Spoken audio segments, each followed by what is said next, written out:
আবারও সালাম still voter গাড়ির খবর। ফরিদপুর জেলা প্রশাসকের কার্যালয়ে আছেন সহকর্মী কামরুজ্জামান সোহেল, সেখান থেকে জানাচ্ছেন নির্বাচনী হালচালের খবর।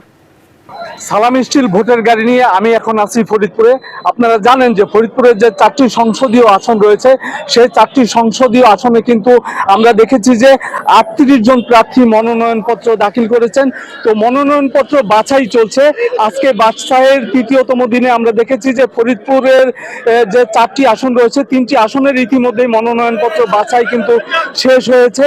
আজকে ফরিদপুর 4 আসনের মনোনয়নপত্র বাছাইয়ের শেষ দিন ছিল। আমরা দেখেছি যে আজকে এই মনোনয়নপত্র বাছাই শেষ দিনে আমরা দেখেছি যে ফরিদপুরের যে 4টি আসন রয়েছে, এর মধ্যে 3টি আসনের মনোনয়নপত্র বাছাই শেষ হয়েছে। আমাদের কাছে যে সর্বশেষ খবর রয়েছে সেটি আমরা দেখেছি যে 6 জন প্রার্থীর মনোনয়নপত্র বাতিল বলে ঘোষণা করা হয়েছে।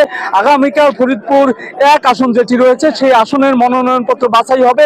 সেখানে আমরা দেখেছি যে ফরিদপুরের যে 4টি আসন রয়েছে সেই 4টি আসনের মধ্যে সবচেয়ে বেশি সংখ্যক প্রার্থী কিন্তু রয়েছেন। 15 জন প্রার্থী কিন্তু এই আসনে প্রতিদ্বন্দ্বিতা করছেন। তো এই ছিল সালাম স্টিল ভোটের গাড়ি থেকে আমার কাছে নির্বাচনের সবশেষ খবর।